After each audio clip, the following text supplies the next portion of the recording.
Sengaja saya datang ke sini dari Brebes ke Jakarta. Nah, untungnya nggak pakai pesawat karena memang Brebes belum ada bandara. Jadi saya terpaksa pakai mobil bis. Nah, ya, jauh-jauh dari Brebes ke Jakarta hanya untuk wawancara untuk edisi yang spesial, eksklusif dan VVIP kepada pendamping pekerja migran Indonesia, yaitu Mas Zakaria yang sudah berada di depan saya. Sobat migran dimanapun Anda berada, tetap selalu tonton channel saya. Nah, jangan sampai berhenti tengah jalan, karena kalau berhenti tengah jalan Anda tidak akan lihat akhir. Kalau Anda sudah pernah sampai di akhir, Anda bisa kasih komentar di bawah ya. Komentar pedas, komentar pahit, komentar manis, silahkan kasih sebanyak-banyak mungkin untuk bagaimana saya bisa melakukan perubahan. Nah, teman-teman Sobat Dumai, yuk kita wawancara. Sobat Dumai, ini di depan kita yang ganteng, yang rapi, dia adalah Mas Zakaria. Nama aslinya Mas Ridwan Zakaria, asli dari Cianjur, ya. Beliau adalah orang yang selalu mendampingi pekerja migran kita, khususnya untuk PMI Saudi Arabia. Dalam hal ini yang selalu cuti. Nah, kita akan berbincang-bincang tentunya pada kesempatan hari ini. Selagi Mas Ridwan ada waktu. Siap. Halo Mas Ridwan, apa kabarnya? Alhamdulillah baik, selamat siang semuanya. Alhamdulillah. Semangat, kita baru bangun tidur nih. Alhamdulillah, baru bangun tidur ya Mas Ridwan? Bangun tidur biasa, sedikitnya ada kegiatan dikarenakan ya untuk penerbangan ke Saudi Arabia masih ditutup dengan batas waktu yang belum ditentukan. Begitu Mas. Kenapa ditutup Mas Ridwan? Ini kemarin terhitung dari tanggal 3 Februari 2021. Cuman kita kan belum melihat kabar yang fix dari rilis dari pemerintah Saudi Arabia kapan dibukanya kembali. Ada kabar 2 minggu, ada kabar sampai dengan nanti sehabis Lebaran. Wallahu alam bisawab kapan dibuka kembali. Jadi belum ada kepastian untuk dibukanya kembali ya? Ya kita berharap secepatnya, karena memang rekan-rekan dan teman-teman PMI atau TKI yang sedang masa cuti itu udah overload Mas. Jadi udah terlalu lama istirahatnya begitu loh. Terus untuk mengatasi overloadnya itu gimana? Ya tidak ada kata lain, saya hanya berharap istilahnya kepada rekan-rekan PMI yang lagi masa cuti lama, manfaatkan waktunya saja. Jangan menunggu penerbangan dibuka, tapi kita manfaatkan waktu. Kalau misalkan mau bersifat wirausaha dulu, berjualan sedikit kelontongan, jualan gorengan, apa dan sebagainya, silakan dimanfaatkan waktunya. Jadi, tidak ada yang salah. Dimanfaatkan untuk berwirausaha ya, ketimbang menunggu kepastian yang tidak pasti gitu ya. Nah, betul sekali. Begitu loh. Saya pribadi sih selalu menyarankan kayak demikian. Namun kan PMI yang mau kembali lagi di masa cuti, dia bukan berarti tidak berniat Mas Nur, tetapi kan untuk masalah biaya atau masalah dengan dana gitu loh, kayak demikian. Kenapa dia mau kembali lagi? Karena dia membutuhkan untuk biaya hidup. Begitu loh. Berlama-lama di masa pandemi ini ya lumayan menguras tenaga dan pikiran juga gitu. Karena kalau sudah kembali lagi, dia mengadu nasib lagi untuk menghidupi keluarganya, dan insya Allah bismillah di situ starting lagi, mulai kontrak baru lagi selama 2 tahun ini Mas. Oh gitu ya. Nah terus gimana majikan atau user atau pengguna di Arab Saudi dengan kondisi seperti ini? Apakah pengguna memahaminya atau menyadarinya ketika amil atau pekerjanya belum kembali? Nah justru bisa dikategorikan gini ya, ada beberapa user kafil atau majikannya atau syarikahnya yang memang mengerti dengan keadaan seperti ini. Ada juga yang ya namanya dari setiap manusia kan berbeda-beda sifat ya. Ada yang sampai saya menemukan salah satu PMI selama dia menunggu di kampung halaman itu masih tetap digaji Mas Nur. Bayangkan, ada juga yang semajikan yang menyerahkan, pokoknya kamu tunggu aja sampai penerbangan dibuka kembali. Gitu. Ada yang sampai putus asa, ya sudahlah, kalau memang masih ditutup, terserah kamu mau balik lagi atau enggak. Begitu. Namun hampir 99% mengharapkan untuk kembali lagi, karena hanya pekerja migran Indonesia yang cepat beradaptasi, menguasai bahasa dan pekerjaan hanya dari Indonesia. Kembali ke channel Nur Salim Wong Deso. Mas Ridwan, ada nggak saran Anda untuk pemerintah hari ini di saat pandemi COVID-19 belum berakhir? Sementara di satu sisi lain ada kebutuhan pekerja migran kita yang ingin segera berangkat ke negara penempatan. Nah, kira-kira apa sarannya? Oke, saya pribadi sebagai tim pendampingan, pemerhati juga, dan saya sebagai mantan Bang Toib juga, alhamdulillah di negara penempatan Saudi Arabia, saya hanya mengharapkan kepada pihak pemerintah untuk bersinergi dalam hal ini, menangani, ikut, dalam artian begini loh, sampai sekarang ini loh Mas Nur, ketika di pandemi ini ya, ketika PMI yang cuti mau kembali lagi ke negara penempatan, salah satunya Saudi Arabia, kami, saya, Ridwan Jakaria dan Mas Darko mempunyai inisiatif sendiri. Bagaimana caranya? Karena mohon maaf, ada banyak PMI yang tidak paham gimana sih prosedur di zaman pandemi untuk kembali lagi untuk yang cuti ya, spesial. Dari mulai menyiapkan hurufil audah atau re-entry visa, dari mulai swab test PCR dan lain sebagainya, hingga dia aman dan nyaman untuk kembali lagi ke negara penempatan. Saya mengharapkan ke pemerintah untuk membuat suatu program ya. Kebijakan ya. Betul sekali, gini ya programnya. Sampai saat ini Mas Nur bisa memperhatikan apa sih yang sudah diturunkan atau apa yang sudah dibantu pun. Oke, saya kemarin sih baru melihat untuk ke PMI di masa pandemi ini, kalau nggak salah ada bantuan sosial gitu ya, bansos Yeah. Tapi saya sih belum melihat, katanya yang pulang di bulan Januari itu ada bansos langsung dari Kementerian Sosial. Jadi Mas Ridwan berharap PMI juga mendapatkan bansos. Betul sekali, tapi dalam tanda kutip ya. Jadi kita juga harus melimang-limang dan melihatnya. Ya wong jangan sampai gitu loh. Yang memang PMI-nya betul-betul membutuhkan, yuk pemerintah turun untuk membantu, melihat langsung ke lapangan kondisinya kayak bagaimana gitu loh. Jadi tetap kita juga dalam pengawasan, jangan ujung-ujung kita langsung ngasih bantuan tanpa melihat kondisi si PMI-nya tersebut gitu loh Mas Nur. Oke, jadi harus ada verifikasi terlebih dahulu ya. Betul sekali. Sebelum melakukan penyaluran bansos itu sendiri. Betul. Nah, berarti selama ini PMI kita tidak menerima bansos gitu ya? Yang saya perhatikan ya, saya selalu bertanya kepada para PMI, saya bilang gimana? Saya bilang dapat bansos dari mana? Makanya kenapa saya kembali lagi gitu loh. Tapi terus terang PMI yang masa cuti ini dia tidak mengharapkan, Mas. Apa karena PMI rata-rata rumahnya bagus sehingga dianggap tidak layak mendapatkan bansos? Bukan begitu juga. Justru yang harus diperhatikan sekarang bukan antara rumah bagus atau tidak bagusnya, layak atau tidak layaknya itu aja. Si PMI-nya tidak mengharapkan layak atau tidak layaknya. Bayangkan mereka tidak mempunyai istilahnya pensiunan gitu Mas, iya. atau gaji tetap. Oke. Betul?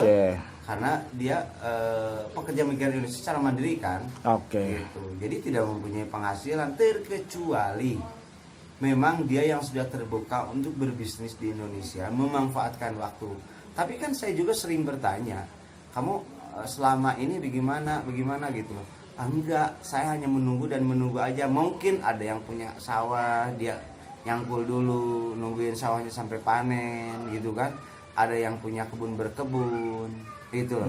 Ada yang punya bisnis kelontongan, dia jualan kelontongan, begitu loh Mas. Oke, jadi itu ya. Tapi tidak semuanya memiliki bisnis gitu ya, tidak memiliki. Kebanyakan jadi memang tidak memiliki. Oke. Justru saya mengharapkannya sih ada sinergi pemerintah dalam hal ini betul-betul tulus untuk memperhatikan pekerja migran Indonesia. Ini pemerintah mana? Pemerintah daerah atau Saya provinsi rasa atau nasional? Dimulai dari hulu sampai hilir. Oh, jadi termasuk pemerintah desa berarti? Betul, harus sekali. Oke. Jadi karena dalam hal ini ketika saya memperhatikan PMI yang cuti sampai dari desa setempatnya itu dia tidak tahu kalau warganya itu ada yang cuti gitu.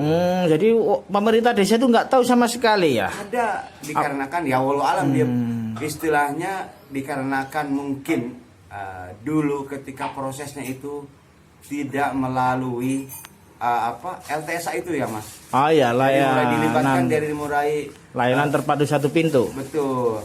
Atau karena memang pulangnya nggak lapor ke Pak Kades mungkin? Ya kebanyakan memang tidak lapor. Ah. Gitu, karena PMI-nya kan PMI mandiri. Kalau di lingkungan kampungnya pasti tahu lah ini tetangga kan cerita ada di tangga-tangga. Oh iya, dia memang bekerja di Saudi. Atau perlu nggak sih PMI itu kalau pulang lapor ke pemerintah desa? Kenapa? Perlu nggak kalau setiap PMI yang pulang itu membuat laporan ke pemerintah desa? Menurut saya itu akan lebih baik Mas, menurut saya. Lebih baik. Nah, otomatis saya langsung nih kalau bicara pertanyaan kayak gini, saya seolah-olah ingin mengungkapkan satu program sekarang untuk ke tujuan Saudi Arabia. Yaitu sistem penempatan satu kanal atau disebut dengan SPSK.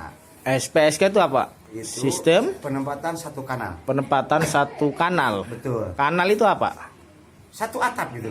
Satu atap. Wah, ini udah menjurus-jurus ini. Pertanyaannya gitu. Betul.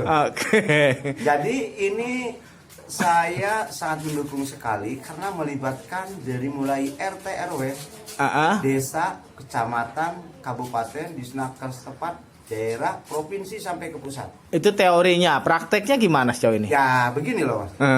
Dalam suatu program yang baru, begini ya Mas Nur, saya ikut bimbingan teknis. Kalau berbicara dengan program, kebanyakan memang di lapangan prakteknya itu berbeda. Tapi kita sendiri harus mendukung, kita harus husnuzon Mas dalam hal ini. Ya dong. Oke. Sistem boleh, praktek di lapangan kita lihat. Karena ini sifatnya ini adalah masa percobaan. Oh, jadi tinggal pengawasannya mungkin perlu ditingkatkan sekali. ya. Oke. Dan pengawasan itu bisa dari eksternal maupun dari internal gitu ya. Mungkin melibatkan serikat buruh, LSM, NGO, paguyuban dan sebagainya. Oke, kembali ke laptop Mas Ridwan. Dalam perjalanannya Anda mendampingi TKI yang cuti atau pekerja migran yang cuti, adakah kendala sejauh ini? Mungkin kendala di bandara atau kendala dari PMI-nya itu sendiri, atau mungkin kendala dari keluarganya. Bisa jadi ada keluarga yang cemburu mungkin. Nah, beberapa kendala yang di lapangan itu banyak. Ini kalau berbicara cemburu kemana? Cemburu sosial atau kecurigaan apa gimana nih? Namanya cemburu itu ya bumbu ya. Ada cemburu sosial. Saya berbicara dengan namanya cemburu. Oke. Banyak faktor dari mulai keluarganya, dari mulai suaminya, dari mulai anaknya, semuanya itu dibungkus rapi sampai ke majikannya ada kecemburuan. Nggak ada cemburu itu ya? Kenapa? Nggak ada cemburu sosial gitu ya? Atau mungkin sesama pelaku ya, sesama aktor yang memang selama ini mendampingi. Ada nggak kecemburuan antar aktor? Misalkan Mas Darko cemburu dengan Mas Ridwan. Oh, Mas Ridwan kliennya lebih banyak gitu kan? Jadi begini ya. Dalam hal ini kan saya garis lurus ya. Pastilah Gusti Allah menurunkan. Oh, jadi ada garis lurus ya? Betul sekali. Berarti ada garis lucu juga nanti ya? Ada lucu-lucuan gitu segala macam. Kalau saya kan berbicara sesuai fakta. Oke. Ya. Saya tidak berbicara sesuai dengan vlog kalau saya gitu. Ya. Terus gimana? Ada kendala di bandara nggak? Oknum-oknum yang kurang ajar, yang malak? Ini saya sudah 2 kali dengan Mas Darko. Alhamdulillahalamin. Saya diambil KTP Mas, dipoto. Siapa yang ngambil KTP-nya Mas Ridwan? Dipoto. Pendengarannya itu yang biasa. Biasa kan? Ambil KTP sama saya dipoto dan saya jelaskan. Siapa yang ngambil KTP ya, Mas petugas Ridwan? di sana Mas. kepentingannya apa dia minta foto? Jadi kepentingannya adalah untuk melihat bahwa tim pendampingan kami ini dia melihat dokumennya resmi apa tidaknya. Oh, dokumen apa yang dia maksud? Jadi gini ya, untuk yang cuti ini, dipertanyakan. jadi aktivitas kemarin itu sampai Mas Darko juga ditanya kemarin. Oh gitu ya, semuanya ditanya Iya, ya? Mas Darko ditanya gini, kamu asli dari mana? Hmm? Bumi Ayu. Kerja untuk siapa? Bekerja dari organisasi mana? Oke. Terakhirnya yang lucu nanyanya gini, status kamu apa katanya gitu. Statusnya apa? Dipertanyakan. Bingung dia. Ngomentahin aja. Gitu. Dipertanyakan gitu. Ini status apa Mas? Status sosial, status pekerjaan, atau status agama, atau apa ini? Ini saya bingung jawabnya juga karena status dia itu dipertanyakan semuanya. Oke, jadi statusnya rumit lah ya. Betul.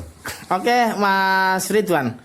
Tadi Anda mengatakan ada petugas yang meminta KTP. Nah, dia menanyakan dari mana, selembaganya, kepentingannya apa.